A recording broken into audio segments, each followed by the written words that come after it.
Wonderful. So hello, welcome. We're thrilled to have you joining us today as we explore how you can leverage the summer to accelerate reading achievement. We've prepared an exceptional webinar for you today. We're going to start with some research on summer learning, and following that, you're going to get to hear from Hillsborough County Public Schools in Florida to hear about their strategies for accelerating reading achievement last summer.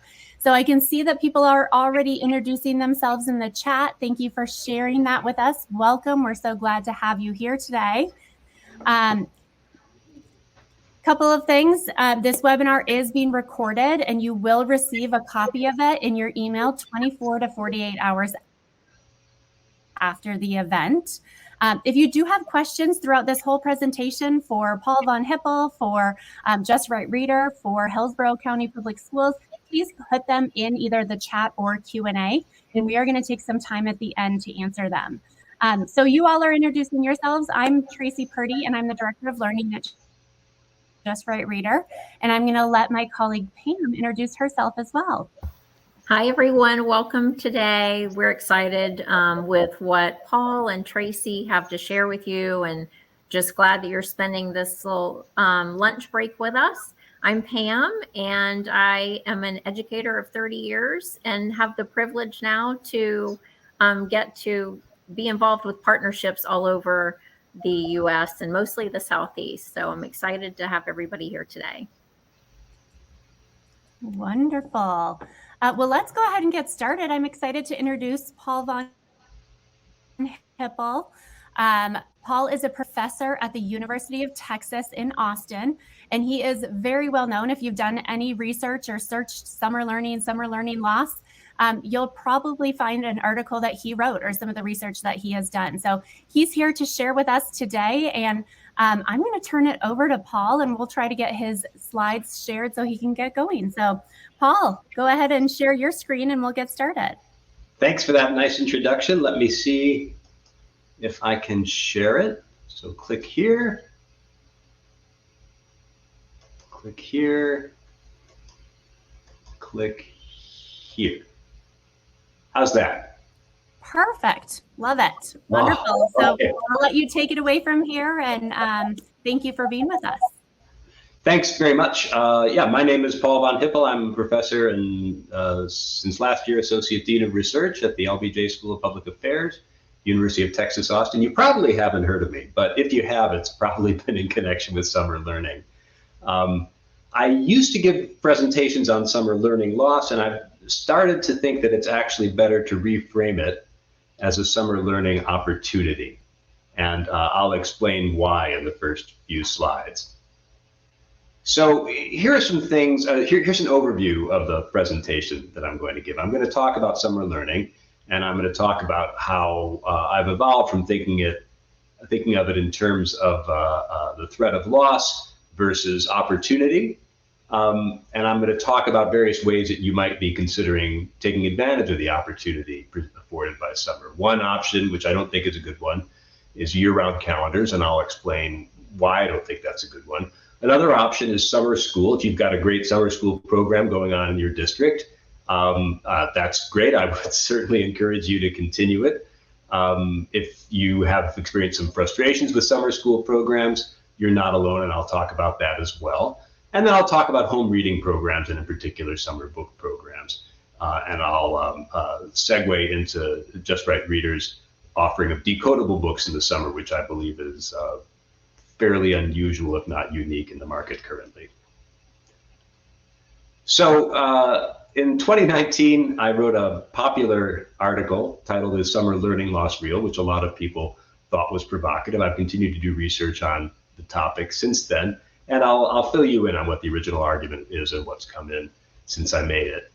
So there are some things you might have heard about summer learning loss. You might have heard that kids lose 2 or more months of reading and math skill every summer. You might have heard that the losses are larger for low-income children. This is really the most commonly made point. Sometimes it morphs into larger losses for children of color, but the evidence on that is not as clear. So you might have heard that the losses are larger for low-income children, and as a result of low-income children experiencing larger than average losses every summer, you might have heard that 2/3 or more of the achievement gap at grade 8 is due to accumulated summer learning losses. I used to think this until about the mid-2010s, and let me show you why I don't think it anymore. It's not like these ideas come from nowhere. They come from a number of older studies, the most famous of which is the Beginning School Study, which followed 838 children from first grade through 8th grade in the Baltimore City schools. And you can see here, it started with them in first grade, and it followed them through 2nd, 3rd, 4th, 5th, and 6th grade. And through all those grades, it tested them twice a year, once in the fall and once in the spring. And there were 20 schools in the study. Some were high poverty schools with a lot of children with low incomes in them, and the others were low poverty schools, which in Baltimore at the time typically didn't mean that the kids were wealthy, but that they were middle class on average.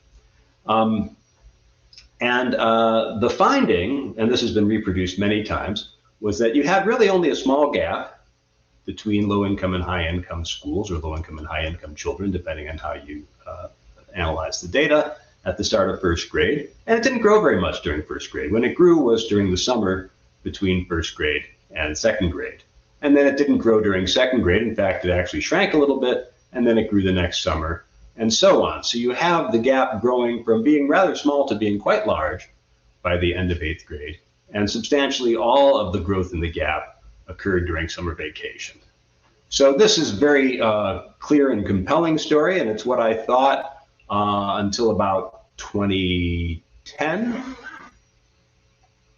2011, 2012. I started to have doubts around 2015, and by 2019, I'd completely lost faith, because although these results seem clear enough, they don't seem to replicate very well. So here's a national study, the Early Childhood Longitudinal Study. And unlike the Baltimore study, these data were collected in the 2010s, so much more recent. It was a national sample, not just a single district. And you can see there's really very little evidence of gaps growing in summer between low poverty and high poverty schools. Very little evidence at all. And in fact, if you look at the gap at the start of kindergarten, it's very similar to the gap at the end of 2nd grade. In fact, it's a little smaller by the end of the 2nd grade, and this continues through 8th grade or so. And then it turns out if you look at different tests, for example, the Measures of Academic Progress test published by NWEA, which you may be using in your own districts, every time you look at a different test, you get a different story. So with the NWEA tests, you do in fact see growth in the achievement gap between low poverty and high poverty schools.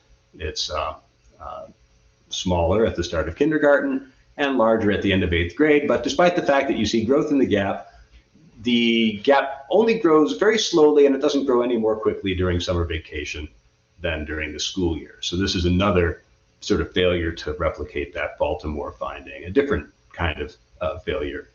And this is generally true. Here are 3 tests that are given in the 2010s. I'm focusing in just on how much children learn over the summer. You can see that on NWEA tests, like the measure of academic progress, the summer losses appear quite substantial, especially here. But if you give, on the Renaissance tests, which is another test you might give in your district, the summer losses appear much more modest.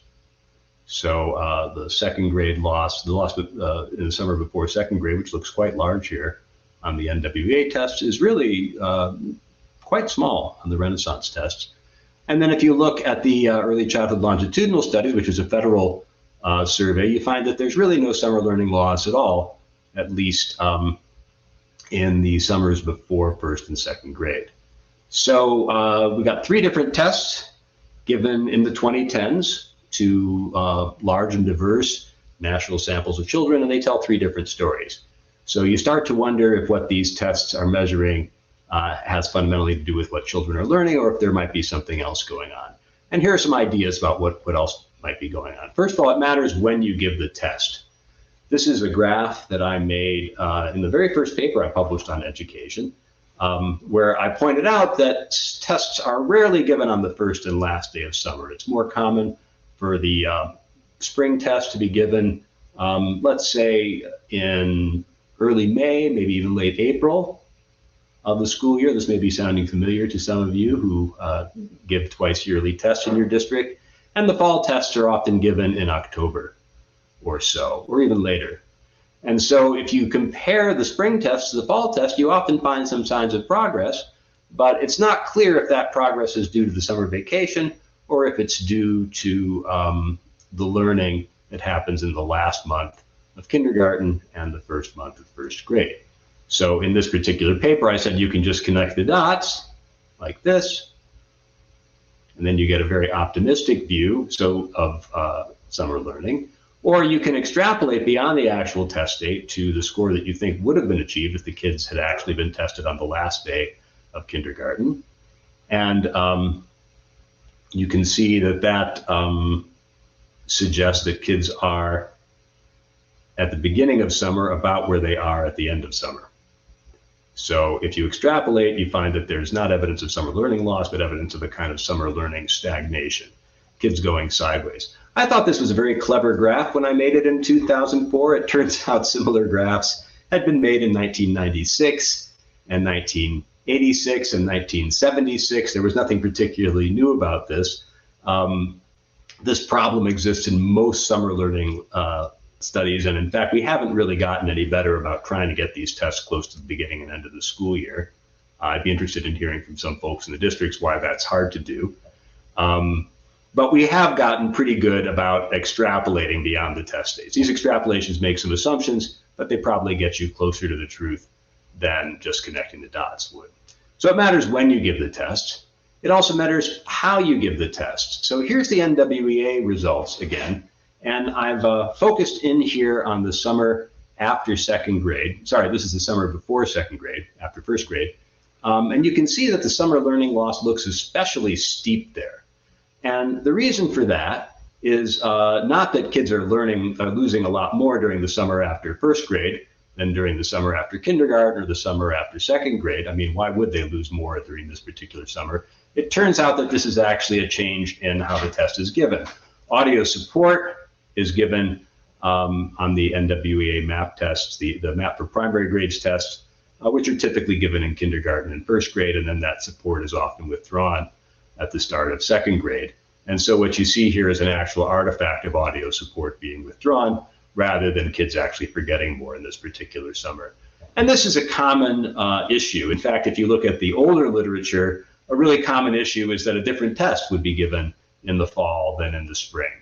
So in the 1980s, 1990s, you had fixed form tests where kids would get, let's say, 30 questions to answer. And the questions would be, there'd be one set of questions during first grade and a different set of questions during second grade. And so it was hard to tell whether any change in the achievement level that you observed was actually due to kids forgetting or due to the second grade test having different content on it.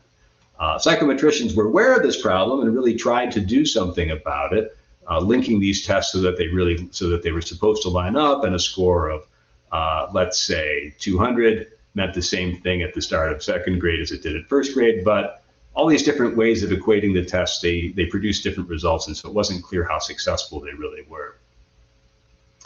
It also matters how you score the tests. I love this illustration. This is from the article that I published called "Is Summer Learning Loss Real?" And this was a famous caricaturist. What he was riffing on here is an analogy I made in the article that tests, especially older tests, were a little bit like the funhouse mirror. They get things more or less in the right order. So kids who score higher on those tests really do have stronger reading skills. But the distances between objects in the funhouse mirror are not the same as the distance in reality.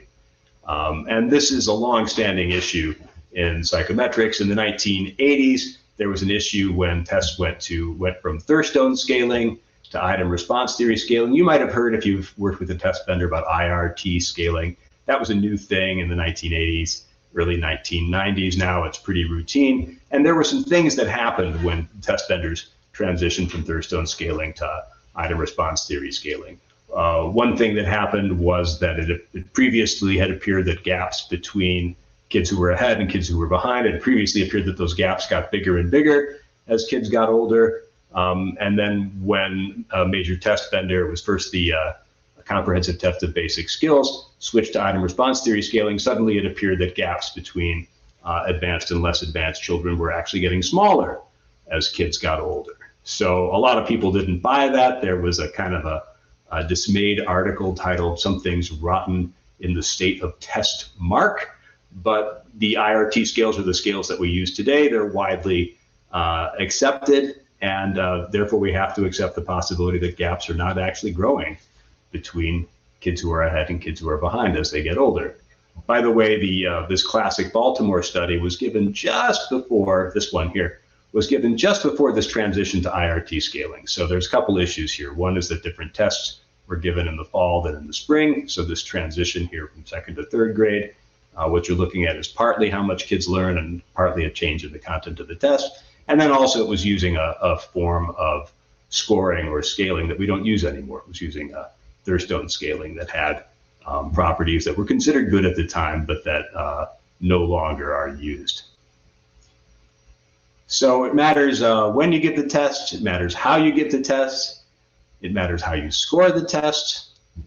Here's another example of it mattering how you score the test.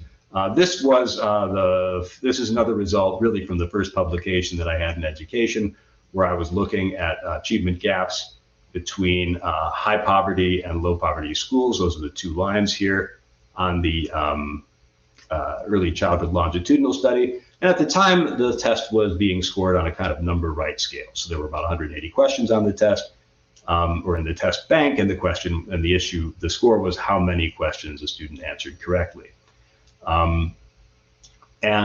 So we got this set of results. You can see the gap opening quite substantially between start of kindergarten and the end of 8th grade. And the point of our article was that you start to see the gap open more quickly in the summer after kindergarten. That you may not find that convincing in this graph. I no longer find it convincing. But more importantly, what happened a few years later is that they published an alternative version of these same tests that were scored using item response theory, IRT, and now you see that the gaps hardly grow at all. In fact, they shrink a little bit between kindergarten and 8th grade. So this is really striking because it's the same test. It's the same pattern of right and wrong answers. It's the same kids in the same schools in the same years. And the difference in results you see is just that the test can be scored using the number right, or they can be scored using item response theory. And depending on how you do it, you get very different impressions of when gaps grow or if they go at all. It also matters what skills are tested. So here's a summary of some older studies and of some older studies of summer learning. And in the area of reading comprehension, studies were about as likely to show summer gains as they were to show summer losses. But in the area of spelling, which I view as related to decoding, all the studies showed losses rather than gains. So this is a situation where these kind of conceptual skills, comprehension, understanding what a story is, being able to make sense of it, those skills were less subject to loss in the summer. It was these kind of technical procedural skills like knowing how to spell a word when you hear it, or knowing how a word sounds when you see it spelled. Those are the kinds of skills that decay over the summer. And the same thing, by the way, is true in math. Kids pretty much hung on to their math concepts over the summer. What they lost is their math computation. And I can really identify with this. So all these years later, I still remember from my high school calculus class what an integral was, what a derivative was, but can I calculate the integral of trigonometric function, of the tangent, let's say? I don't remember how to do that anymore, but the concept is solid. By the way, these are really old studies. These are from 1906 to 1973. And since I objected earlier to studies done in the 1980s, you might surmise that I don't put a whole lot of weight on these studies, which is true. But the reason I bring them up is that in these older studies, they were typically, the researchers were coming up with their own tests, and they typically had a pretty clear idea of what the tests measured. So if they knew if it was a math computation test or a math concepts test, they knew if it measured reading comprehension versus spelling or decoding. In recent years, we use more black box tests. We imagine we have a single score that represents children's reading ability. And if reading is not really a single ability, but a group of abilities, including comprehension, vocabulary, the ability to decode fluency, we may not really be doing justice to this multidimensional skill by summarizing it with a single score. So there's a real sense in which some of the older studies were clearer about what they were measuring than some of the more recent studies, even if the methods for measurement used were not as sophisticated. So what do we know about summer learning? Less than we think, less than you might have heard. On some tests, it appears that kids go off a cliff as soon as summer starts. On other tests, it appears that they basically tread water. On some tests, it appears that there are substantial achievement gaps between low-income and middle-income children, and that those gaps grow very quickly during summer vacation, more quickly during summer vacation than during the school year. But on other tests, it's really difficult to say that there's any evidence of gaps growing at all. So is summer learning loss real? That was the question that I asked in my 2019 article, and I had to admit that I didn't really know. But I also pointed out that in a sense, it doesn't matter, because there are really two options here. Either kids are going off a cliff, even if kids are not going off a cliff, as they appear to be in the NWEA test, they're going sideways over summer, and we should be able to do better than that. So if kids are losing a lot, they could gain even a fraction of, even if they learn just a fraction as quickly during the summer as they do during the school year, that would be a win. And it would be a win if the reality is as it appears on the NWEA test, where kids are losing a lot during the summer. It would also be a win if the reality is as it appears on the Renaissance test, where children are losing just a little bit during the summer.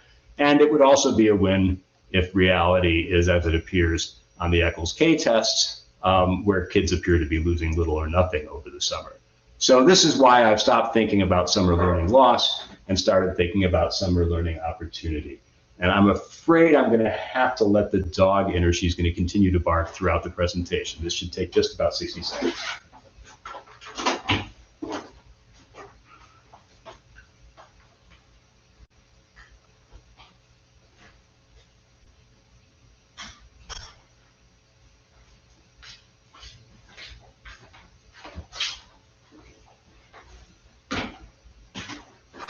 Sorry about that.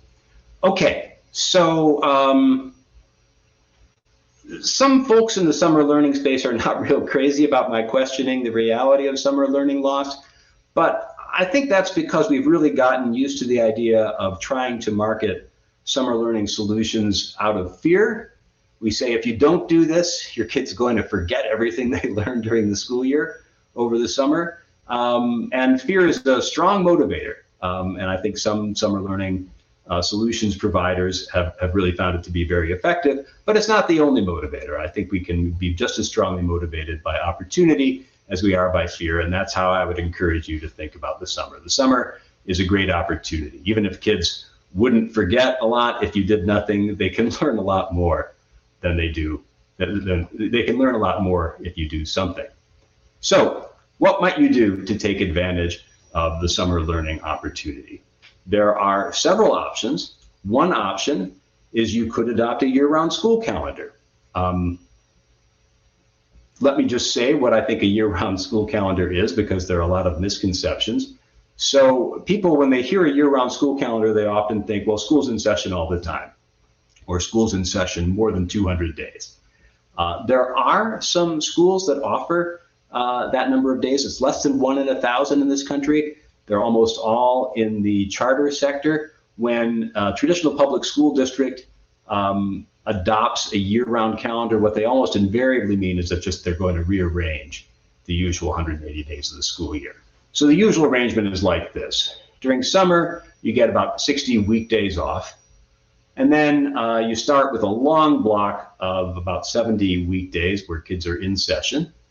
In the fall, then you have a short break for Thanksgiving. You have another 3-week period, about 15 weekdays where kids are in session. Then you have another break for the winter holidays, and then another long period until spring break, 55 days. And then spring days, spring break is typically about 5 weekdays off, it's 1 week. And then you have the final run of about 8 weeks, 40 weekdays till summer. So this is a traditional calendar in a kind of pinwheel graph. And what the year-round calendar that's promoted, for example, by the National Association for Year-Round Education, does is it just distributes these same 180 school days. These blue wedges add up to 180 school days, and it distributes them more equally across the school year. So you still have a summer break. By the way, there are many different kinds of year-round calendars, and they're also called balanced calendars. You can see why, because they distribute vacation time and school time in a more balanced fashion across the days of the calendar. The summer break is typically quite a bit shorter on this particular example, and there are many others. It's 30 days, 30 weekdays off rather than 60. And then the first period in the summer, the first period of learning in the fall, which may begin as early as mid-July, depending on how the calendar is structured, is 45 days, and then there's a 15-day fall break, and so on. And this particular calendar is called a 45-15 because if you ignore Thanksgiving break, it basically consists of 45 days on versus 15 days off. Another way to think about it is that instead of having 9 months on followed by 3 months off, it's periods of 9 weeks on followed by 3 weeks off. So you've got shorter periods of school interspersed more often with short vacations. This is a year-round school calendar. And it's a lot of people think it's attractive because you're shortening the summer vacation. Surely you're reducing the amount that children can forget over the summer, and you are, but there's a trade-off here because you also have these extra vacations during the school year. And I looked at this, in fact, in my dissertation research, and I've republished this result a couple of different places. If you actually look at year-round calendars and you follow kids from kindergarten through the end of first grade, you find that you can actually construct a sample where the kids who are in year-round schools start at about the same point as the kids who are in 9-month schools. So right around here. And then this is July. So often year-round schools will open in July, and so kids start learning at a school-like clip, whereas kids in the traditional calendar are not learning so quickly during that period until their schools open in late August. And then, so what's happened here is that the kids on the traditional calendar have fallen a bit behind the kids on the year-round calendar, but now they learn, the kids on the traditional calendar learn faster during the 9 months of the traditional school year because they're not taking as many breaks as the kids on the year-round calendar. And therefore, what happens if you look at a period of 12 months or 24 months, 2 years, the amount that kids learn on a 9-month calendar is almost exactly the same and as the amount that kids learn on a year-round calendar. In fact, in some studies, kids on a year-round calendar learn just a little bit less. And I'll talk about some of the reasons why they might learn less in the next couple of slides. So this is the fundamental problem with the year-round calendar. It doesn't increase the amount of instruction or time on task that children get. And so if you look at a 1 or 2 year period, kids don't really learn any more on a year-round calendar than they do on a traditional calendar. I got very concerned about this, by the way, coming out of the pandemic, because I could hear that there was some buzz about year-round calendars, and I'll show you why I was concerned about that in the next couple of slides. Year-round calendars have a number of unintended consequences. They have unintended consequences for parents. It would be one thing if a whole district switched from 9-month calendars to year-round calendars all at once. That might be a wash. Kids would learn about the same amount, and maybe parents' schedules would be about as manageable, but that's typically not what happens. What happens typically is some schools switch. For example, elementary schools are more likely to switch than middle schools because with middle schools, all the electives and requirements, it's actually quite difficult to make it work on a year-round calendar. And so consider the situation of a working parent who has one kid who's in 3rd grade, and they're on one of these new year-round calendars, but they've also got a 6th grader in middle school who's on one of these traditional calendars. Well, this wreaks havoc with their home life and work life because they've got different kids on vacation at different times. And you see many signs of the strain. One thing that you see is that parent groups often organize to try to do away with year-round calendars. Another thing that you'll see is that mothers are less likely to work outside the home if they're in a year-round district. So you especially see the transition that mothers often make into the workforce when their kids enter kindergarten. They tend not to enter the kindergarten because it's not such a relief if they have they tend not to re-enter the workforce because it's not such a relief if your district's schools are running on different schedules. In one study, property values went down when a school adopted a year-round calendar, as though parents were willing to pay a little bit of a premium to live near a school that had a traditional calendar. And there are just a lot of signs that these unintended consequences put a strain on working families. And then if you think about it, well, a lot of teachers are working parents as well. So let's consider the effect on teachers. So let's say your kid's teacher is at a school that switches to a year-round calendar. Now this teacher is working on this schedule here with 9 weeks off and 9 weeks on and 3 weeks off and so on. But your kid's teacher has a kid of their own, and that kid's in a different school that's still using a traditional calendar. Well, now your teacher is under some strain. And in fact, one big attraction of the teaching profession for a lot of working parents is that it allows them to be on the same schedule as their kid. And they're not on the same schedule anymore if some schools in a district switch to a year-round calendar. And for this reason, in California, studies done by Jennifer Graves, schools, after they switch to a year-round calendar, have more difficulty retaining experienced teachers, especially in hard-to-staff schools. And in Chicago in 2013, where there was a teacher strike, one of the conditions of ending the strike was that the teachers union wanted the district to stop using the year-round calendar in certain district schools. And that was very explicitly due to the strain that teachers felt and other parents felt from having to work on one schedule where their kids were on another. By the way, I got especially concerned about year-round calendars when we came out of the pandemic, because I could see that the idea was about to get traction again, and it was being marketed as a new idea. You know, here's this cool new idea, year-round calendars. Never tried it before. Maybe we should try it and see if it works. And in fact, it was not a new idea. There have been several peaks in year-round calendars, including in the 1970s, in the 1990s, and since the 1990s, it had really been declining for decades. So if you look in 1999, 2000, nationally, about 6% of elementary schools were using year-round calendars, and that's down to about 3% in 2017-18, just before the pandemic. If you look at California, it's even starker. In California, something like 25% of schools at the end of the 20th century were using year-round calendars. These are elementary schools. And then you see this long decline, landing at about 7% of schools before the pandemic in California were using year-round calendars. So it's not a new idea. It's not turned out to be a popular idea. You wouldn't see it decline in its prevalence. And this does not seem to be effective for helping kids learn more during the summer. At least it does so, but it does so at the expense of learning during the traditional school year, during fall, winter, and spring. Okay, so year-round calendars.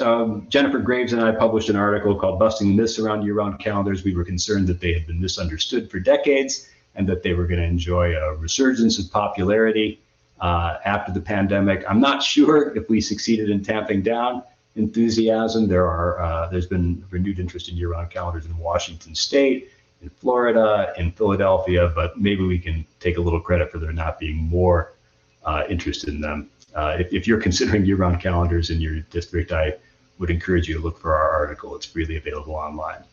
Your next option for taking advantage of the summer learning opportunity is to start some kind of a summer school.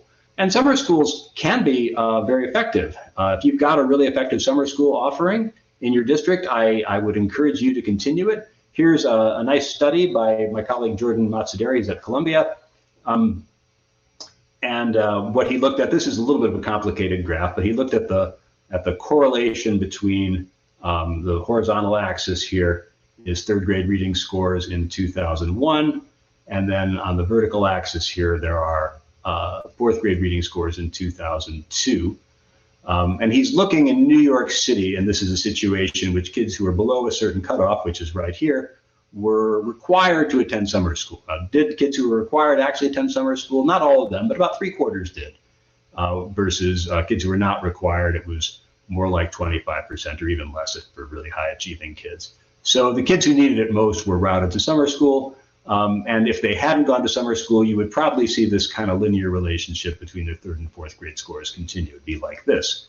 So that means that this gap that opens up here, this is really the benefit that these kids experience from attending summer school. So kids who were just below the cutoff experienced a small benefit, and kids who were further away experienced a larger benefit. This is a nice example. It's a nicely designed study, and it's a nice example of a summer school policy that had high compliance. Kids were required to attend summer school in order to advance to the next grade if they scored below grade level the previous year, and it was pretty effective. But it doesn't always work out that way. This is another intervention that's attracted a lot of interest since the pandemic. People are thinking about sort of straightforward things that they can do to try to do away with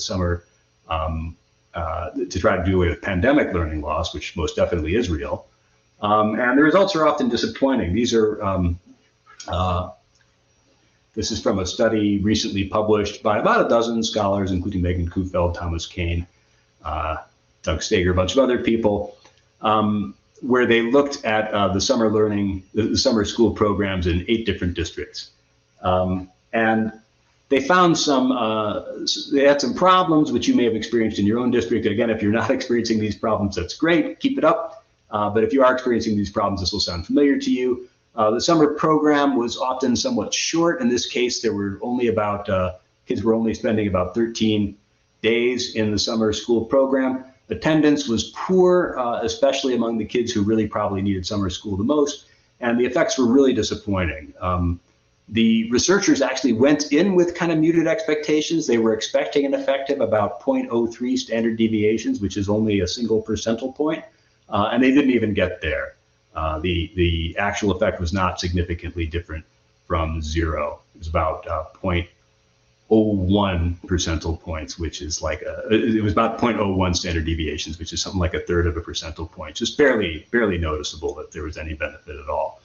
And this is a common issue. So I've seen that, interestingly, this got written up in reporting as though these were promising results, because the researchers did find that summer school programs that ran longer had higher benefits for the kids who actually attended. But this is a recurring issue in the summer school literature.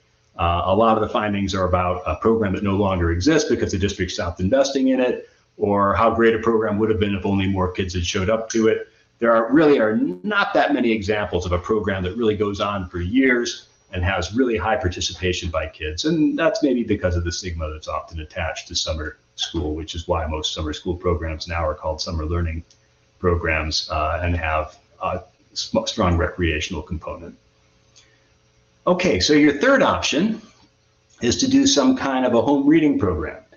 I'm going to show you something kind of provocative. This is from a meta-analysis that I really like, by David Quinn and Jimmy Kim. It was published about 10 years ago, and they were looking at a large number of studies. Looks like about 75 studies of different programs that were designed to improve kids' reading skills over the summer. And for classroom interventions, probably should have this highlighted here. For classroom interventions, they found an average effect of about 0.22 standard deviations, which is about 8 or 9 percentile points. And interestingly, for home-based interventions, they found an average effect of about 0.26 standard deviations. I wouldn't make too much of that very small difference. I would say that the effectiveness of home interventions was about as large as the effectiveness of classroom interventions, which is provocative because home interventions don't require as much time from school staff and are typically a lot less expensive to run. So what are your options for home interventions? An option that has made in the Center for Evidence-Based Policy has considered this an evidence-based intervention. It's simply summer book fairs. So sometime around the end of the school year, you make some books available one way or the other to students in your district, and they select books that are interesting to them. And as a result, they're more likely to read them. And if they read over the summer, reading is like other skills, it improves with practice. If you practice a little bit, it at least doesn't decay. If you practice more, it improves. And there are some studies suggesting that these summer book fairs can be quite effective. So here's a randomized trial of 852 students in 17 schools in East Tennessee. The average effect size was about 0.14 standard deviations, which is in the neighborhood of 6 percentile points. It was very encouraging. This study is probably the reason that this is considered an evidence-based intervention. But as the Center for Evidence-Based Policy points out, there's really no provider attached to this particular study. This was a study that was run by some professors in East Tennessee, and once they got their publication, they weren't really in a position to sustain the service. So there wasn't a lot of follow-up, and it isn't like you can call these professors and ask them to serve your district. You need to go to a provider who really operates at scale. And there are a number of providers who do that. Not a huge number, but I'm on the board, for example, of Kids Read Now, which has distributed over 3 million books to kids during the summer since it was founded in 2011. Another fine provider is Bernie's Book Bank. And there's some evidence that these programs are effective. In Kids Read Now cases, in the case of Kids Read Now, they're based on match studies. And in the case of Bernie's Book Bank, there is an ongoing randomized control trial whose results haven't been published yet, but we're all interested in seeing what those look like. And one thing that these programs have in common is that they let kids choose their own books, which is great for motivation. If kids choose books that they're actually interested in rather than books that are assigned to them, they're more likely to read them. They read, they're more likely to improve their reading skills.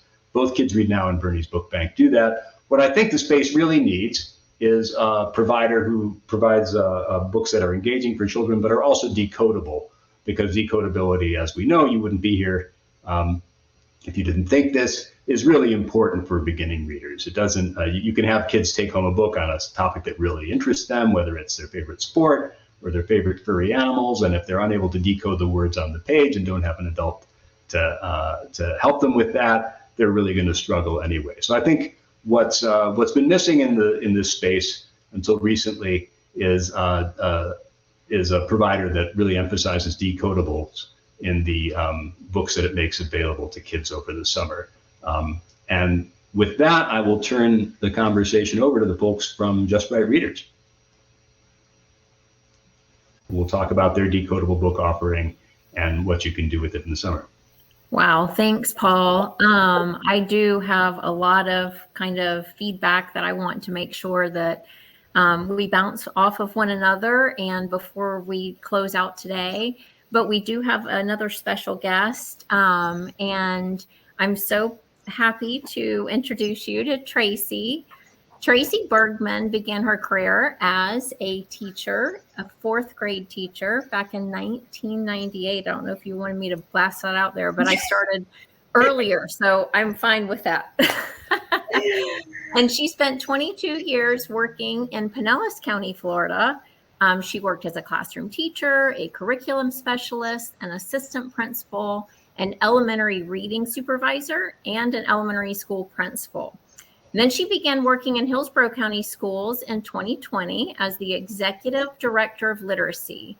Tracy oversees the curriculum and instruction in that subject area for grades pre-K through 12. And in August of this year, in 2023, she became the Assistant Superintendent of Curriculum and Instruction with a literacy focus. I don't think that we could have a more pronounced guest on today to help us talk about summer. And Tracy, we're so happy to have you here. I know that you had a significant implementation this past summer. Hillsborough County Schools has 220,000 students. And so as you can imagine, their summer learning programs are vast. And Tracy's going to share a little bit about what they did this past summer. Thanks, Tracy. Yeah, thank you, Pam. This summer, well, every summer, we've always offered a summer reading camp for our kindergarten through 5th grade students. But last year, our district was shifting towards the science of reading practices. We were looking at ways to implement that in both our summer program and moving forward. And that's where Just Right Readers really came in. We were looking for a way to really give kids access to books, but books that they can see themselves in, books that would match what we were doing in the classroom. as well as books that were going to match, be able to be used at home with ease. A lot of our families, we have a high ELL population. A lot of our students that attend our summer programs are free reduced lunch students, economically disadvantaged. So access to books for us and ease of access was really important for us. The other thing that we were looking at was also just books that kids were going to want to read. We talk a lot about things that, we can send books home and certain titles. Here in Florida, we have book lists and things like that from the state, but they're not necessarily books that kids are going to be excited to take home and be like, look, Mom, look what I got. And so that was what kind of made the idea of bringing those take-home books, made it come alive for us here in Hillsborough as part of our program. So one of the things that we started with was that we met with the Just Right Reader team and we looked at the different titles. And when I say we looked at the different titles, I mean, we read every single book from start to finish, our team did. So we were very familiar with all the titles. We also looked at our scope and sequence. We adopted a new foundational skills program this year. We adopted UFly. And so we were looking for a match moving into that program for next year, knowing that what our kids would need to know, as well as the gaps that they had already covered, because these are our students that are generally our tier 2 and our tier 3 students. They're struggling readers. That's how they qualify for summer. So because we had access, we were really able to curate kind of our own set of titles based on that scope and sequence. So that was nice that we knew every set for every grade level was going to be something that those kids could actually go home and read. So even if they didn't have the parental support, perhaps that, all students may have or may not have, it was still, they would be able to read it at home. They would be able to pull it out and do it independently if they needed to, as well as use the QR code and the supports that were part of the lessons that were given to the students. So that was really nice. We tried a few samples. I have a variety of sample kits. I still have them. I hold on to them in case I need to pull them out. In terms of trying to find the right balance of what that would look like for our scope and sequence. We use a variety of data samples here. We do not use NWEA, but we were moving into Dibbles, and we do use iReady as our assessment platform. So trying to find that balance of what would give us the best data set for our students. And we played around with it to try to match. We had some sample students that we were using as models to see yes, no, maybe. And so with that, we really did pull together 4 packs for the kids across the summer. So every student that attended summer school in kindergarten, first and second, left the summer with 40 books, all wrapped up nicely in a little backpack. They were given out, I believe, twice during the summer, once prior to the 4th of July, and then once at the end of summer. 4th of July is kind of our halfway point for our summer program. It's only 5 weeks, 20 days, so it's not very long. But what was nice is that we were able to send them to the sites, or because all the kids in that grade level for this particular purpose did end up with the same set, the teacher was able to use it in small groups based on what they were teaching in the summer. And then the books could go back in the backpack and go home. The kids had already read it. They've seen it. It's a familiar read to them. And then they're able to do that. And then the next pack came in at the end of the summer. And so same idea. Teachers are able to look at it with the kids and use it. So we also were able to give, Just Right Readers provided us some guidance for our teachers on how to explain what exactly was coming home. So we had a nice little parent letter. It didn't really require a lot of training per se on our teachers' behalf. Just in terms, it's pretty self-explanatory. The decodables were part of their small group work anyway for that, but it was a nice parent letter that was able to go home to the parents, just explaining what it was, making sure that, they understood why that the child really could keep the books. They didn't, rip them off from the school library or anything like that, that these were theirs to keep. Because some of our parents are like, wow, we've never had this opportunity before. I will say the feedback that we got at the end of the summer, we do assessment data, but with it only being 20 days, it's not necessary. You're not necessarily going to see a huge necessary amount of growth, but we do get a lot out of is the survey information from both the families and from the teachers and staff that work in the summer. And I will say that our teachers and our administrators absolutely love the books. Some of them, they had a couple extras and they saved them for the school year to give them out to the kids when they came back to school. Mainly because of the diversity in them and the readability. I mean, both of them. It was kind of those characters. They got to know that the characters repeat themselves throughout the stories. So it was almost like reading little series books throughout the course of their 20 days with us. So it was kind of cool. So for us, it really kind of told us that, hey, this is a way to encourage the reading. This is a way to encourage kids to get excited about books in class and to take that excitement literally home in a backpack to their families and do it. It was an affordable way, and it was just a really easy way for us to say, here's the way we can give reading kind of back to the community and kind of create some consistency in terms of what we were doing with the books, what we were doing across the summer. So I don't know if that answers it, but. It does. It's fascinating. I mean, just to the mere size of your summer learning program, and, you know, tying it back to even what I kept hearing Paul say is the opportunity of summer learning. And that's exactly what you gave all of those students. I've heard Paul say a lot before about the rereading. And Tracy, I don't know if you want to go ahead and put a few of my slides up just so I can have those as talking points. And as Tracy did mention, you heard Tracy say that the students will see themselves in our books. And that's just something that is our hallmark. It's fun. We've made fun. Kids are funny, right? So they get these stories that are in our decodables, and they see themselves, their neighbors, their peers, their teammates. And so that's something that we're really proud of is to really, you know, a student to pick up a book and perhaps for the first time see themselves illustrated in that book is special. There's on the inside cover of all of our decodables, we really focus in on a skill practice. And that's where Tracy was mentioning that it really fit with their UFly curriculum. We do also have alignments to much of the core curricula that is out there in the classrooms. And if we don't already have it, we're helping to align. We were all teachers, everyone here at Just Right Reader. And it's important to us to really put in the hands, not only in like Tracy's hands in the district, but her to then give to her literacy coaches and principals at the elementary schools, eventually getting to those teachers. We want them to feel special, that this was something, you know, that was really created for them. You heard about our QR code. That's what we really call our secret sauce. On every decodable, there is a QR code that leads to a video phonics lesson that ties back into that focus skill that's on the inside cover. So it just is all bound together in this beautiful package. These video phonics lessons on that QR code are student facing.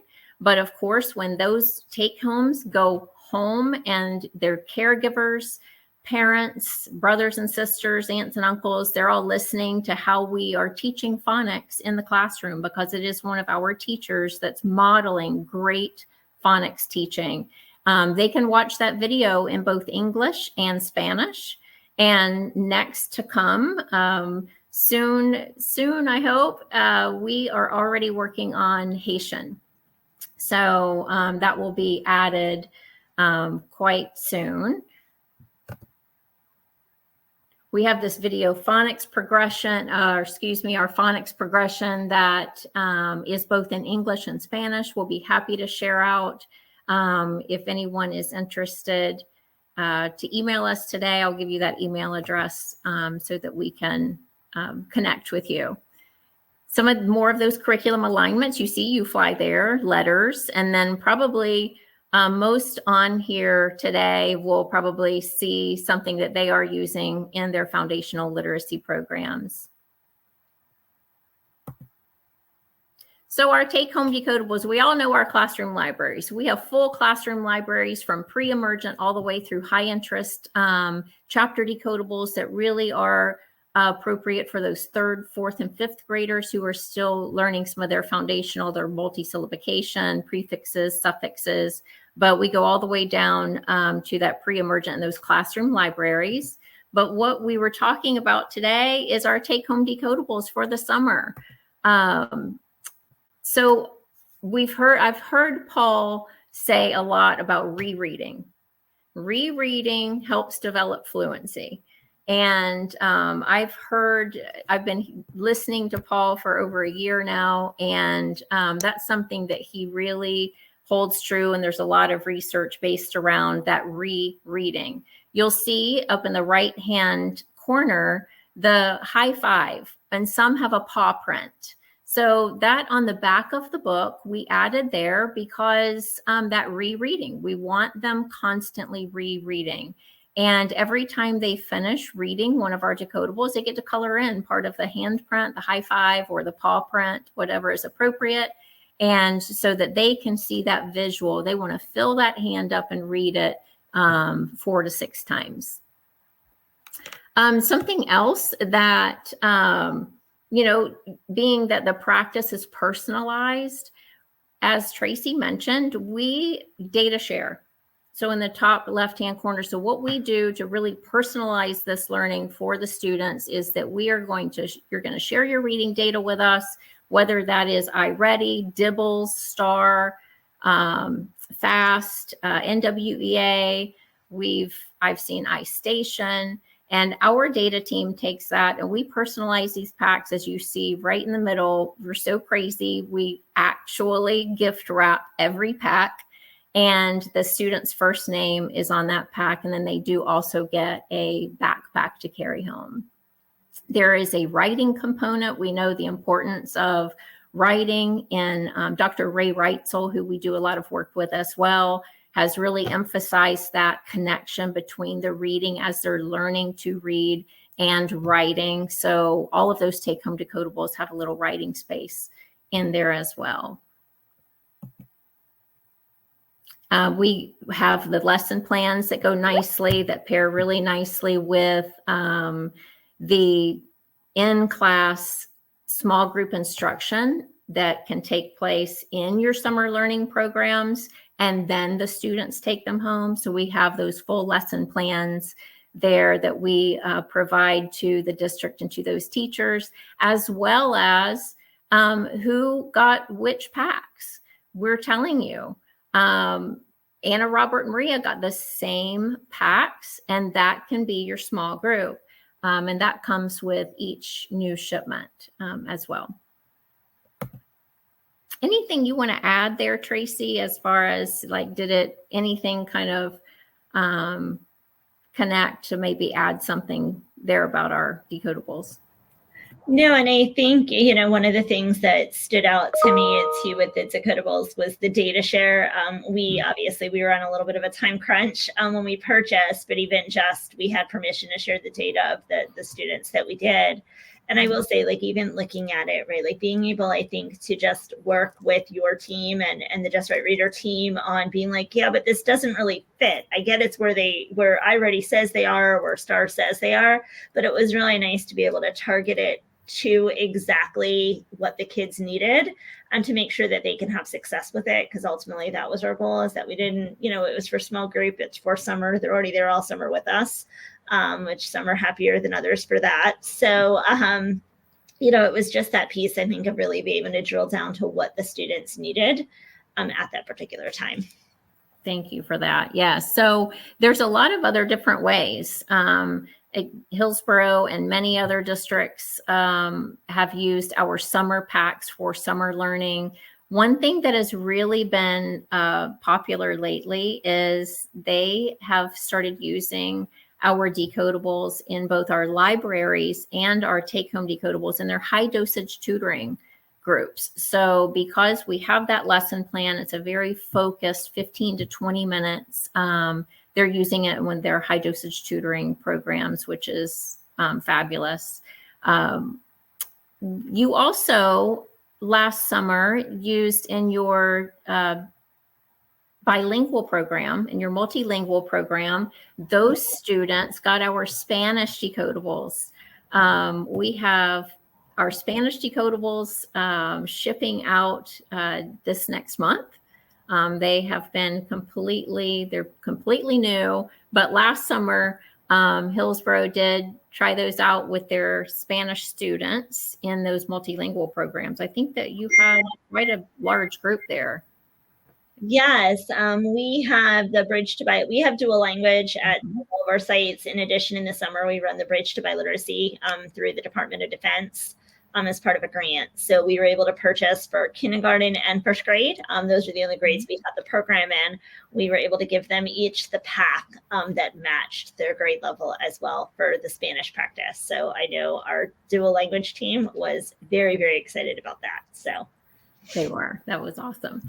I do have one more thing I want to share, and then I'm going to take some questions. So we have about, well, it may be a minute.